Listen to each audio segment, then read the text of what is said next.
मेरे प्यारे देशवासियों, नमस्कार। सर्दी का मौसम अब जाने को है। बसंत के मौसम ने हम सबके जीवन में दस्तक दे दी है। पतझड़ के बाद पेड़ों में नए पत्ते आने लगते हैं, फूल खिलते हैं, बाग बगीचे हरे भरे हो जाते हैं, पक्षियों का कलरव मन को भाने लगता है।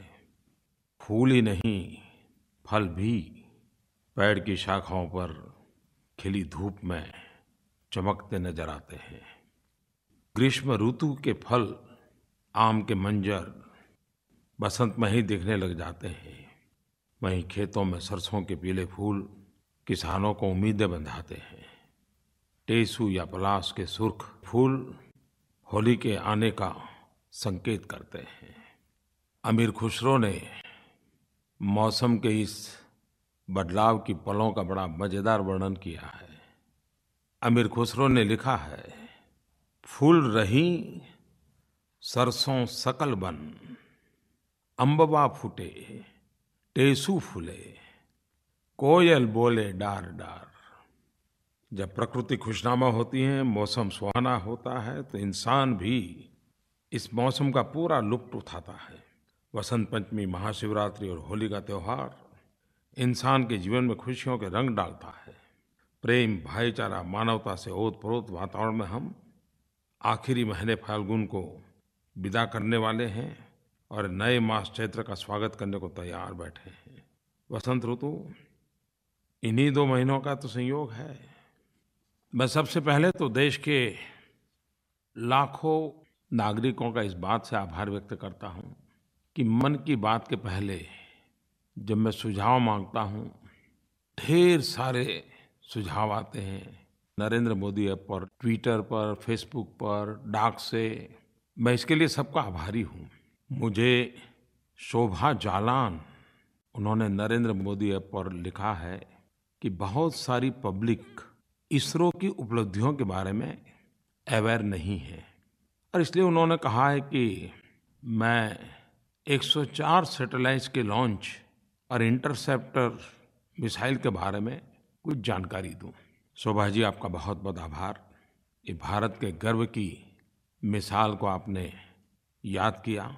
चाहे गरीबी से निपटना हो, बीमारियों से बचना हो, दुनिया से जुड़ना हो, ज्ञान जानकारियाँ पहुँचाना हो, टेक्नोलॉजी ने, विज्ञान ने अपनी जगह दर्ज करा दी है। 15 फरवरी 2017 भारत के जीवन में गौरवपूर्ण दिवस है। हमारे वैज्ञानिकों ने विश्व के सामने भारत का सर गर्व से ऊंचा किया है। और हम सब जानते हैं कि इसरो ने कुछ वर्षों में कई अभूतपूर्व मिशन को सफलतापूर्वक पूर्ण किए हैं। मंगल ग्रह पर मार्स मिशन, मंगलयान भेजने की कामयाबी के बाद अभी पिछले दिनों इसरो ने अंतरिक्ष के क्षेत्र में एक विश्व रिकॉर्ड बनाया। इसरो ने मेगा मिशन के जरिए एक साथ विभिन्न देशों, जिसमें America, Israel, Kazakhstan, Netherland, Switzerland, UAE और भारत भी, 104 सैटेलाइट्स अंतरिक्ष में सफलतापूर्वक लॉन्च किए। एक साथ 104 सैटेलाइट्स को अंतरिक्ष में भेजकर इतिहास रचने वाला भारत दुनिया का पहला देश बन गया।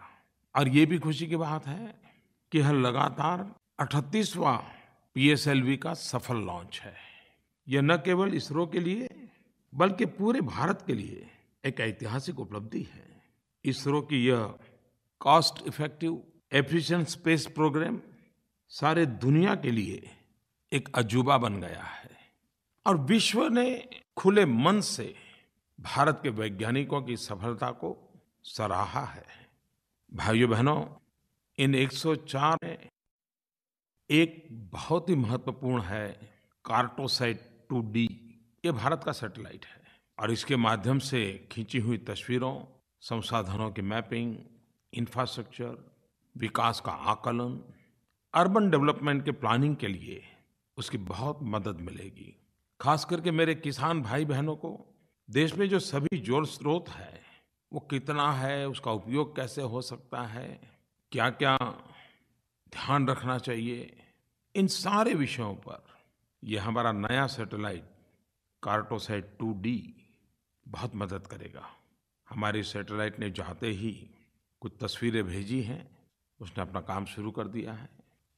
हमारे लिए ये भी एक खुशी बात है कि इस सारे अभियान का नेतृत्व हमारे युवा वैज्ञानिक, हमारी महिला वैज्ञानिक, उन्होंने किया है।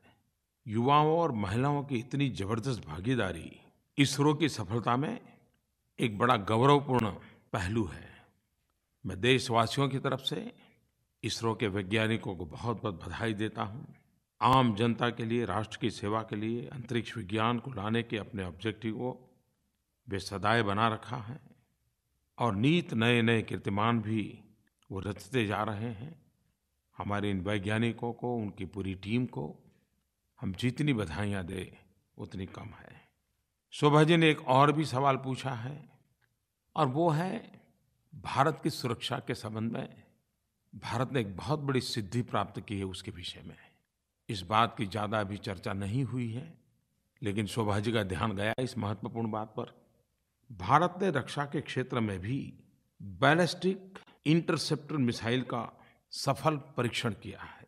इंटरसेप्शन टेक्नोलॉजी वाले इस मिसाइल ने अपने ट्रायल के दौरान जमीन से करीब-करीब 100 किलोमीटर की ऊंचाई पर दुश्मन की मिसाइल को ढेर करके सफलता अंकित कर दी। सुरक्षा के क्षेत्र में ये बहुत ही महत्वपूर्ण सिद्धि है और आपको जानकर के खुशी होगी, दुनिया के मुश्किल से 4 या 5 ही देश हैं कि जिन्हें ये महारत हासिल है। भारत के वैज्ञानिकों ने ये करके दिखाया और इसकी ताकत ये है कि अगर 2000 किलोमीटर दूर से भी भारत पर आक्रमण के लिए कोई मिसाइल आती है, तो ये मिसाइल अंतरिक्ष में ही उसको नष्ट कर देती है। जब नई टेक्नोलॉजी देखते हैं, कोई नई वैज्ञानिक सिद्धि होती है, तो हम लोगों को आनंद होता है। और मानव जीवन की विकास यात्रा में जिज्ञासा ने बहुत अहम भूमिका निभाई है।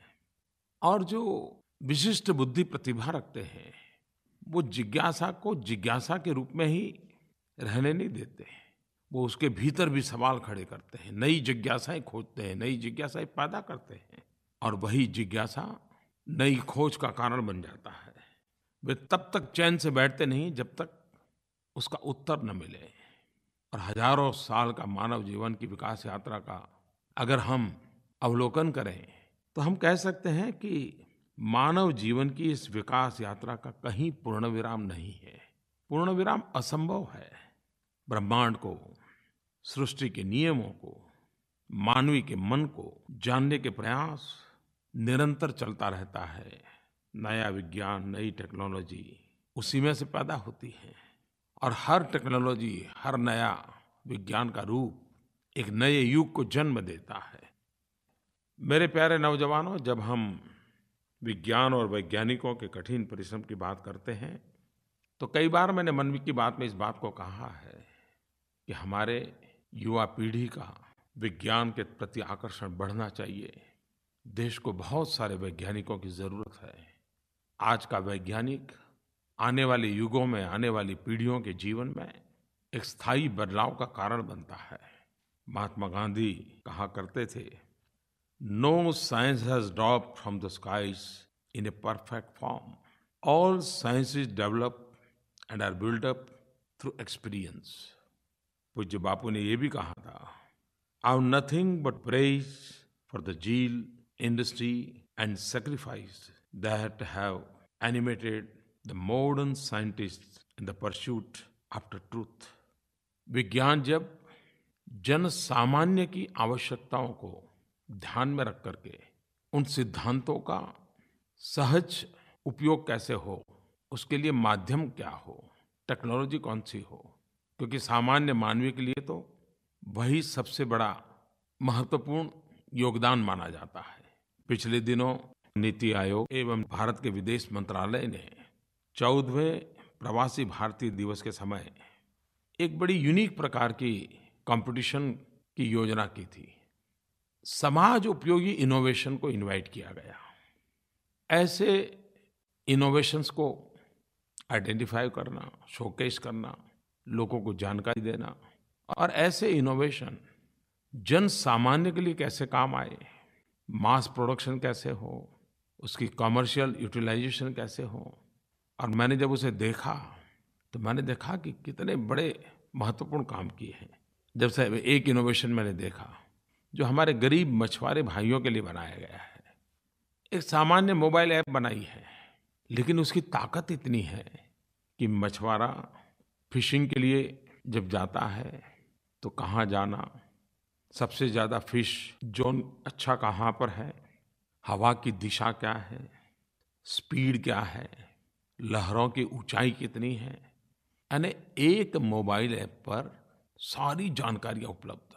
और इससे हमारे मछुआरे भाई बहुत ही कम समय में जहाँ अधिक मछलियाँ हैं वहाँ पहुँच करके अपना अर्थ उपार्जन कर सकते हैं।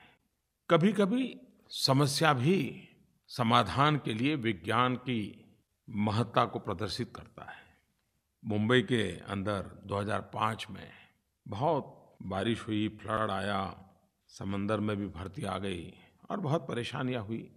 और जब कोई भी प्राकृतिक संकट आता है तो सबसे पहले संकट गरीब को आता है।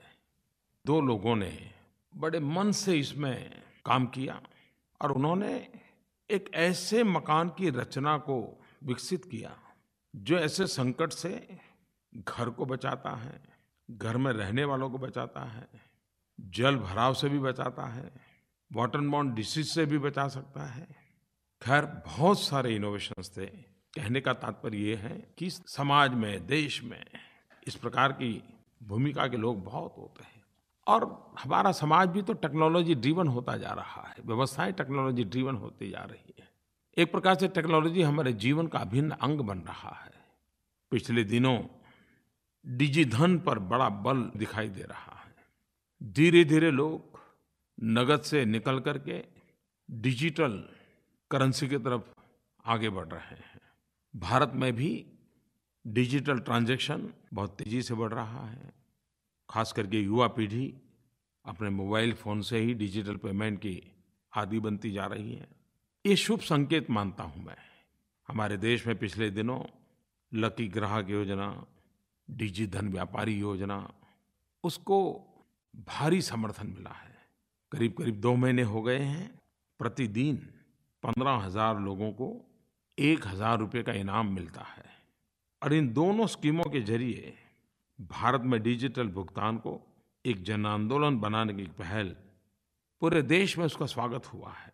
और ये खुशी की बात है कि अब तक डिजिटल योजना के तहत 10 लाख लोगों को तो इनाम मिल चुका है। 50,000 से ज़्यादा व्यापारियों को इनाम मिल चुका है। और करीब-करीब 150 करोड़ से भी ज़्यादा रकम इस इनाम में इस महान अभियान को आगे बढ़ाने वाले लोगों को मिला है। इस योजना के तहत 100 से ज़्यादा ग्राहक ये हैं जिनको 1-1 लाख रुपए का इनाम मिला है। 4,000 से ज़्यादा व्यापारी वो हैं जिनको 50-50 हज़ार रुपये के इनाम मिले हैं। किसान हो, व्यापारी हो, छोटे उद्यमी हो, पेशेवर हो, घरेलू महिलाएं हो, विद्यार्थी हो, हर कोई इसमें बढ़-चढ़ कर के हिस्सा ले रहा है, उनको लाभ भी मिल रहा है। जब मैंने उसका एनालिसिस पूछा कि भाई देखिए सिर्फ नौजवान ही आते हैं कि बड़ी आयु के लोग भी आते हैं, तो मुझे खुशी हुई कि इनाम प्राप्त करने वालों में 15 साल के युवा भी हैं तो 65-70 साल के बुजुर्ग भी हैं। मैसूर से श्रीमान संतोष जी ने हर्ष जताते हुए नरेंद्र मोदी ऐप पर लिखा है कि उन्हें लकी ग्राहक योजना के तहत 1,000 रुपये का रिवॉर्ड मिला। लेकिन सबसे बड़ी बात जो उन्होंने लिखी है, जो मुझे लगता है कि मुझे शेयर करना चाहिए, उन्होंने कहा कि मुझे 1,000 रुपये का ये रिवॉर्ड मिला और उसी समय मेरे ध्यान में आया कि एक गरीब वृद्ध महिला का घर में आग लग गई थी, सामान जल गया था। तो मुझे लगा कि ये जो मुझे इनाम मिला है शायद इसका हक इस गरीब वृद्ध माँ का है, तो मैंने 1,000 रुपया उसी को दे दिए। मुझे इतना संतोष मिला। संतोष जी, आपका नाम और आपका काम हम सबको संतोष दे रहा है। आपने एक बहुत बड़ा प्रेरक काम किया। दिल्ली के 22 वर्षीय कार चालक भाई सबीर, अब वो अपने कामकाज में नोटबंदी के बाद डिजिटल कारोबार से जुड़ गए और सरकार की जो लकी ग्राहक योजना थी, उनमें वो 1 लाख रुपए का इनाम मिल गया। अब आज वो कार चलाते हैं, लेकिन एक प्रकार से इस योजना के एम्बेसडर बन गए हैं। सभी पैसेंजरों को पूरा समय ये डिजिटल का ज्ञान देते रहते हैं, इतने उत्साह से बातों को बताते रहते हैं, औरों को भी प्रोत्साहित करते हैं। महाराष्ट्र से एक युवा साथी पूजा नेमाड़े, जो पीजी की छात्रा है, उन्होंने भी रुपे कार्ड, ई-वॉलेट का उपयोग अपने परिवार में कैसे हो रहा है और इसको करने में कितना आनंद आ रहा है, इसका अपना अनुभव अपने साथियों को शेयर करती रहती हैं। और 1 लाख रुपए का इनाम उसके लिए कितना मायना रखता है, लेकिन उसने इसे एक अपने मिशन मोड में ले लिया है और वो भी औरों को इस काम के लिए लगा रही हैं। मैं देशवासियों से, देश के युवकों से खास करके, और इस लकी ग्राहक योजना या तो डिजी धन व्यापार योजना, उन्हें जो इनाम मिला है, उनसे मैं आग्रह करूँगा कि आप स्वयं इसके एम्बेसडर बनिए, इस आंदोलन का आप नेतृत्व कीजिए, आप इसको आगे बढ़ाइए। और ये काम एक प्रकार से भ्रष्टाचार और काले धन के खिलाफ जो लड़ाई है, इसमें बहुत बड़ा अहम भूमिका है इसकी। इस काम में जुड़े हुए हर कोई, मेरी दृष्टि से देश में एक नई एंटी करप्शन कैडर है। एक प्रकार से आप शुचिता के सैनिक हैं। आप जानते हैं, ये लकी ग्राहक योजना 100 दिन जब पूरे होंगे, 14 अप्रैल डॉक्टर बाबा साहब आम्बेडकर की जन्म जयंती का पर्व है, यादगार दिवस है। 14 अप्रैल को एक बहुत बड़ा करोड़ों रुपयों के प्राइज का ड्रॉ होने वाला है। अभी करीब 40-45 दिन बचे हैं। बाबा साहब आम्बेडकर को याद रखते हुए कि आप एक काम कर सकते हैं, अभी अभी बाबा साहब आम्बेडकर की 125वीं जयंती गई है, उनका स्मरण करते हुए आप भी कम से कम 125 लोगों को भीम ऐप डाउनलोड करने का सिखाएं, उससे लेन-देन कैसे होती है वो सिखाएं, और ख़ास करके अपने आसपास के छोटे-छोटे व्यापारियों को सिखाएं। इस बार की बाबा साहब आम्बेडकर की जयंती और भीम ऐप, इसको विशेष महत्व दें।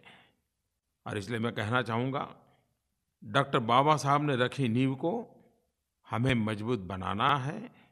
घर-घर जाकर, सबको जोड़कर 125 करोड़ हाथों तक भीम ऐप पहुँचाना है। पिछले 2-3 महीने से ये जो मूवमेंट चला है, उसका असर ये है कि कई टाउनशिप, कई गांव, कई शहरों में बहुत ही सफलता प्राप्त हुई है। मेरे प्यारे देशवासियों, हमारे देश की अर्थव्यवस्था के मूल में कृषि का बहुत बड़ा योगदान है। गांव की आर्थिक ताकत देश की आर्थिक गति को ताकत देती है। मैं आज एक बहुत खुशी की बात आपको कहना चाहता हूँ। हमारे किसान भाइयों बहनों ने कड़ी मेहनत करके अन्न के भंडार भर दिए हैं। हमारे देश में किसानों के परिश्रम से इस वर्ष रिकॉर्ड अन्न उत्पादन हुआ है। सारे संकेत यही कह रहे हैं कि हमारे पुराने सारे रिकॉर्ड तोड़ दिए हैं। खेतों में इस बार फसल ऐसी लहराई है, हर रोज लगने लगा जैसे पोंगल और बैसाखी आज ही मनाई है। इस वर्ष देश में लगभग 2,700 लाख टन से भी ज्यादा खाद्यान्न का उत्पादन हुआ है। हमारे किसानों के नाम जो आखिरी रिकॉर्ड अंकित हुआ था, उससे भी ये 8% ज्यादा है। तो ये अपने आप में अभूतपूर्व सिद्धि है। मैं विशेष रूप से देश के किसानों का धन्यवाद करना चाहता हूँ। किसानों का धन्यवाद इसलिए भी करना चाहता हूँ कि वे परंपरागत फसलों के साथ-साथ देश के गरीब को ध्यान में रखते हुए अलगअलग दालों की भी खेती करें, क्योंकि दाल से ही सबसे ज़्यादा प्रोटीन गरीब को प्राप्त होता है। मुझे खुशी है कि मेरे देश के किसानों ने गरीबों की आवाज़ सुनी और करीब-करीब 290 लाख हेक्टेयर धरती पे भिन्न-भिन्न दालों की खेती की। ये सिर्फ दाल का उत्पादन नहीं है, किसानों के द्वारा हुई मेरे देश के गरीबों की सबसे बड़ी सेवा है। मेरी एक प्रार्थना को, मेरी एक विनती को मेरे देश के किसानों ने जिस प्रकार से सर आँखों पर बिठा करके मेहनत की और दालों का रिकॉर्ड उत्पादन किया, इसके लिए मेरे किसान भाई-बहन विशेष धन्यवाद के अधिकारी हैं। मेरे प्यारे देशवासियों, ये हमारे देश में सरकार के द्वारा, समाज के द्वारा, संस्थाओं के द्वारा, संगठनों के द्वारा, हर किसी के द्वारा स्वच्छता के दिशा में कुछ न कुछ चलता ही रहता है। एक प्रकार से हर कोई किसी न किसी रूप में स्वच्छता के संबंध में जागरूक व्यवहार करता नजर आ रहा है। सरकार निरंतर प्रयास कर रही है। पिछले दिनों वाटर एंड सैनिटेशन का जो हमारा भारत सरकार का मंत्रालय है, पेयजल एवं स्वच्छता मंत्रालय, हमारे सचिव के नेतृत्व में 23 राज्य सरकारों के वरिष्ठ अधिकारियों का एक कार्यक्रम तेलंगाना में हुआ और तेलंगाना राज्य के वारंगल में सिर्फ बंद कमरे में सेमिनार नहीं, प्रत्यक्ष स्वच्छता के काम का महत्व क्या है उसको प्रयोग करके करना। 17-18 फरवरी को हैदराबाद में टॉयलेट पीट एम्प्टिंग एक्सरसाइज का आयोजन किया। 6 घर के टॉयलेट पिट्स खाली करके उसकी सफाई की गई और अधिकारियों ने स्वयं ने दिखाया कि ट्विन पिट टॉयलेट के उपयोग हो चुके गड्ढों को उसे खाली कर पुनः प्रयोग में लाया जा सकता है। उन्होंने यह भी दिखाया कि यह नई टेक्निक के शौचालय कितने सुविधाजनक हैं और इन्हें खाली करने में सफाई को लेकर के कोई असुविधा महसूस नहीं होती है, कोई संकोच नहीं होता है। जो साइकोलॉजिकल बैरियर होता है वो भी आड़े नहीं आता है और हम भी और सामान्य सफाई करते हैं वैसे ही एक टॉयलेट के गड्ढे साफ कर सकते हैं। और इस प्रयास का परिणाम हुआ, देश के मीडिया ने इसको बहुत प्रचारित भी किया, उसको महत्व भी दिया और स्वाभाविक है जब एक आईएएस अफसर खुद टॉयलेट के गड्ढे को सफाई करता हो तो देश का ध्यान जाना बहुत स्वाभाविक है। और ये जो टॉयलेट पीट की सफाई है और उसमें से जो जिसे हम कूड़ा कचरा मानते हैं, लेकिन खाद की दृष्टि से देखें तो एक प्रकार से ये काला सोना होता है। वेस्ट से वेल्थ क्या होती है ये हम देख सकते हैं और ये सिद्ध हो चुका है। 6 सदस्यीय परिवार के लिए एक स्टैंडर्ड ट्विन पिट टॉयलेट, ये मॉडल लगभग 5 वर्ष में भर जाता है। इसके बाद कचरे को आसानी से दूर कर दूसरे पिट में रीडायरेक्ट किया जा सकता है। 6-12 महीनों में पिट में जमा कचरा पूरी तरह से डिकम्पोज हो जाता है। यह डिकम्पोज कचरा हैंडल करने में बहुत ही सुरक्षित होता है और खाद्य की दृष्टि से अत्यंत महत्वपूर्ण खाद्य एनपीके, किसान भली भांति एनपीके से परिचित है, नाइट्रोजन, फास्फोरस, पोटेशियम, ये पोषक तत्वों से पूर्ण होता है और यह कृषि क्षेत्र में बहुत ही उत्तम खाद्य माना जाता है। जिस प्रकार से सरकार ने ये इनिशिएटिव लिया है और हमें भी बहुत इनिशिएटिव ऐसे प्रयोग किए होंगे और अब तो दूरदर्शन में स्वच्छता समाचार का एक विशेष कार्यक्रम आता है, उसमें ऐसी बातें जितनी उजागर होगी उतना लाभ होगा। सरकार में भी अलग अलग डिपार्टमेंट स्वच्छता पखवाड़ा रेगुलर मनाते हैं।